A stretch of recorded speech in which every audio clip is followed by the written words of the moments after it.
1절 아담이 그의 아내 하와와 동침함에 하와가 임신하여 가인을 낳고 이르되 내가 여호와로 말미암아 득남하였다 하니라.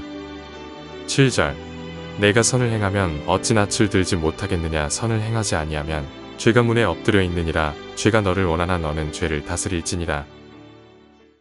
네, 계속해서 우리 창세기 4장 말씀을 우리가 함께 살펴보며 나아가겠습니다. 오늘 본문은 이 3장에 이어서 이 죄가 들어온 이후에 그 결과가 어떻게 되었는지를 잘 보여주는 내용이 담겨 있습니다.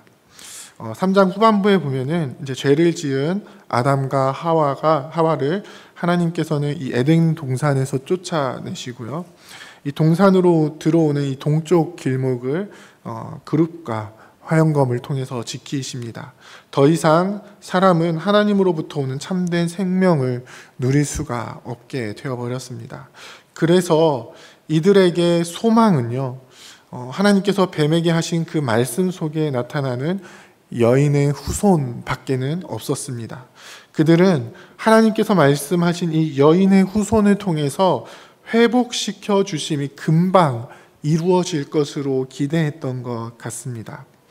그것을 어디에서 알 수 있냐면요, 하와가 아들을 낳고 이름을 가인이라고 부르는 것에서 알 수가 있습니다. 이 가인이라고 부르면서 뒤에 뭐라고 되어 있냐면요, 내가 여호와로 말미암아 득남하였다라고 이야기를 합니다. 이 우리말 번역은 약간 의역이 되었는데요, 이 히브리어 원어의 뜻을 직역으로 하면은 내가 사람 곧 여호와를 낳았다라는 뜻이 됩니다. 이게 무슨 뜻이죠? 내가 아들을 낳았는데 이 아들이 하나님께서 말씀하신 그 여인의 후손인가 하는 것입니다. 이 아이가 우리의 죄의 문제를 해결해 줄 아이인가? 이 아이가 사탄을 이기고 우리를 회복시켜 줄 아이인가 하는 것입니다. 동산에서 쫓겨난 아담과 하와는 하루빨리 하나님께서 말씀하신 이 여인의 후손을 통해서 다시 회복되기를 갈망하고 있었던 것입니다. 그런데 그 기대를 한 몸에 받던 가인의 모습은 굉장히 충격적으로 나타나게 됩니다. 어떤 모습으로 나타납니까? 먼저는 하나님 앞에 참된 예배자가 되지 못합니다. 그의 동생 아벨과 함께 가인은 자신이 농사를 지은 것으로 하나님 앞에 드립니다. 그런데 아벨과 그의 재물은 받으셨는데 가인과 그의 재물은 받지 않으셨다라고 말씀합니다. 그리고 이 일에 대해서 가인은 어떤 반응을 보입니까? 몹시 분하여 안색이 변합니다. 그리고 하나님께서는 그러한 가인의 모습에 대해서 뭐라고 말씀하시냐면요, 네가 선을 행하면 어찌 낯을 들지 못하겠느냐. 무슨 뜻이죠? 가인은 선을 행하지 않았다라는 거죠. 이것은 단순히 이 예배 드림에 있어서, 이 제물을 드림에 있어서 가인이 단 한 번 선을 행하지 않았다라는 의미가 아니라요, 가인이 그동안 살아오면서 했던 모든 행동들이 선이 아니었다라는 것입니다. 선이 아니면 무엇이죠? 악입니다. 그리고 여기에서 아담과 하와가 죄를 범하였던 그 문제가 고스란히 나타나게 됩니다. 어떤 문제죠? 바로 선악의 문제. 선과 악의 기준이 자기 자신에게 있는 것입니다. 가인은 분명 자신이 선을 행했다고 생각을 했습니다. 그렇기 때문에 자신과 재물이 거절당했을 때 분해하고 또 안색이 변한 것입니다. 그런데 하나님께서는 그것이 절대로 선이 아니다라는 것을 분명하게 말씀해 주십니다. 선악의 기준은 누구에게 있습니까? 하나님께 있다라는 것을 지금 알려주고 있는 것입니다. 그래서 그 뒤에 뭐라고 말씀하십니까? 죄가 너를 원하나 너는 죄를 다스릴지니라. 하지만 가인은 이 죄를 다스리지 않고 오히려 자신이 선이라는 태도를 끝까지 가져갑니다. 결국 어떤 일이 일어나게 되죠? 동생 아벨을 죽이는 일을 하게 됩니다. 죄를 다스리지 못한 결과는 너무나 치명적인 게 되어버립니다. 우선 가인 자신이 다시 한번 저주를 받게 됩니다. 가인은 농사를 짓는 사람이었는데 더 이상 땅이 이전과 같은 효력을 내어주지 않습니다. 이제 오히려 땅을 피하여 도망 다니는 자가 됩니다. 하나님께서는 사람을 통해서 땅이 경작되기를 원하셨습니다. 그래서 아담과 하와가 범죄하였을 때에도 비록 동산에서 쫓겨났지만 3장 26절에 보면요, 그 땅을 경작하도록 하십니다. 그런데 가인 때에 이르러서는 이 한 세대가 지나기도 전에 죄를 다스리지 못하고 더한 저주를 받아 땅에서 유리하는 자가 됩니다. 14절에 보면요, 가인 스스로도 이제 주의 얼굴을 뵙지 못하게 된다라고 이야기를 합니다. 이제 가인은 하나님과 전혀 관계가 없는, 아무런 상관없는 그런 삶을 살아가게 됩니다. 그 삶의 결과는 어떻습니까? 이제 그 후손에 대해서 이제 후반부에 기록을 하고 있는데요. 그 내용만 보면요, 굉장히 발전하는 것처럼 보입니다. 성을 쌓고요, 가축을 치며 수금과 퉁소를 잡는 자, 그러니까 악기를 다루는 자죠. 이런 사람들이 나타나고요. 구리와 쇠로 여러 가지 기구를 만드는 자도 나타납니다.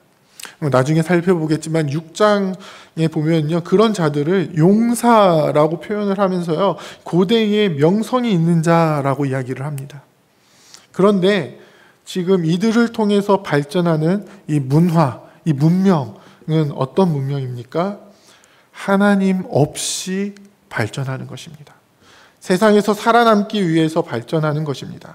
생명의 위협을 받던 가인이 살아남기 위해서. 그런데 더 나아가서 그의 후손 중에 라멕의 모습은 또 어떻게 나타납니까? 단순히 자신의 작은 상처로 인해서 소년을 죽이는 일을 하게 됩니다. 그러면서도 죄책을 가지는 것이 아니라 오히려 자신이 잘한 일이라고 그 일을 떠벌리고 다닙니다. 그 누구도 자신에 대해서 보복을 할 수 없음을 이야기합니다. 하나님 없이 땅을 경작했던 가인의 후손들은요, 결국 하나님께서 원하시는 경작이 아닌 파괴적이고 죄의 지배를 받는 문화를 만들어내기 시작한 것입니다. 사랑하는 부평교회 성도 여러분, 우리가 살아가고 있는 이 시대도 여전히 이 죄의 지배를 받고 있는 문화가 발전하고 있습니다. 가만히 문화가 발전하면 발전할수록 이 세상의 그 문화를 주도하는 사람들을 가만히 들여다보면요, 어떻게 하면 하나님을 더 대적할 수 있을까? 라고 고민을 하면서 이 문화를 만들어내는 것 같은 느낌이 듭니다. 그 속에서 우리는 어떻게 해야 하겠습니까? 하나님께서는 분명하게 말씀하십니다. 죄가 너를 원하나 너는 죄를 다스릴지니라. 우리가 죄를 다스리지 못하면요, 우리는 죄에게 삼켜져 버리게 됩니다. 그리고 그 죄에 삼켜진 자는 오늘 본문에 나오는 것처럼 아벨을 죽이고 혹은 소년을 죽이고 세상의 문화를 이끌어가는 그 세상의 문화를 발전시키고 이끌어가는 것처럼 그런 모습을 나타내 보이지만 분명한 것은 하나님께서는 그 죄에 대한 책임을 반드시 물으신다라는 것입니다. 우리에게도 마찬가지입니다. 우리가 죄를 다스리지 못하고 죄에 삼켜지게 된다면요, 그래서 이 세상에서 선을 행하지 않고 죄의 욕망대로 살아가게 된다면, 선악의 기준이 하나님께서 말씀하시는 것에 두지 않고 나에게 선악의 기준을 가지고 내가 보기에 선을 행한다라고 이야기를 하면서 나를 과시하면서 살아가게 된다면 그 겉모습은요, 마치 이 땅의 것들을 다 누리며 살아갈 수 있을 것처럼 보이지만 하나님께서는 반드시 그 책임을 물으실 것입니다. 어떤 책임을 물으십니까? 하나님의 백성으로서 위임받은 하나님 나라를 경작해야 하는 그 사명, 하나님께서 원하시는 방향으로, 하나님께서 원하시는 방법으로 이 땅을 경작해야 하는 그 책임을 물으시는 것입니다. 우리는 하나님 나라의 백성으로서 하나님께서 이 땅을 통치하도록 이 왕권을 위임해 주신 그런 대리 통치자로서 이 땅을 잘 경작해야만 합니다. 우리는 이 땅을 잘 경작하는 것을 통해서 하나님께서 이 땅을 다스리시는 분이심을 나타내야 합니다. 우리는 우리가 살아가는 이 땅 가운데 하나님께서 원하시는 선을 행하는 백성이 되어야 하는 것입니다. 주님의 말씀을 꼭 붙들고 그 말씀이 원하시는 이 선을 행하는 우리가 되기를 원합니다. 죄가 우리 앞에 웅크리고 우리를 삼키려고 하지만 그 죄를 다스리는 우리가 되기를 원합니다. 하나님께서 우리를 통해 이 땅을 다스리시고 하나님의 뜻을 온전히 나타내시도록 우리에게 맡겨주신 그 사명을 잘 감당하여서 이 땅을 잘 경작하고 주의 뜻을 이루어 나가는 우리가 되기를 원합니다. 이 악해져만 가는 세상 속에서, 악한 문화가 가득해져가는 이 세상 속에서 하나님께서 원하시는 선을 통하여 하나님이 원하시는 그러한 방법으로 이 땅을 경작하여서 하나님이 원하시는 문화, 문명 또는 우리의 삶의 그 환경의 모든 것들을 주님께서 원하시는 방법으로 이루어 나가는 저와 여러분들이 다 되시기를 주님의 이름으로 부탁드립니다. 함께 기도하겠습니다. 이제 오늘 받은 말씀으로 함께 기도하겠습니다. 주께서 주시는 소망을 온전히 붙들고 주님의 말씀대로 죄를 다스리며 선을 행하는 주의 백성이 되게 하옵소서. 세상에 하나님을 대적하는 문화 속에서 하나님의 백성으로 이 땅을 잘 경작하여 주께서 이 땅을 다스리시는 왕이심을 나타내는 우리가 되게 하옵소서.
이제 개인의 기도 제목을 가지고 하나님 앞에 기도하시기 바랍니다.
수고하셨습니다.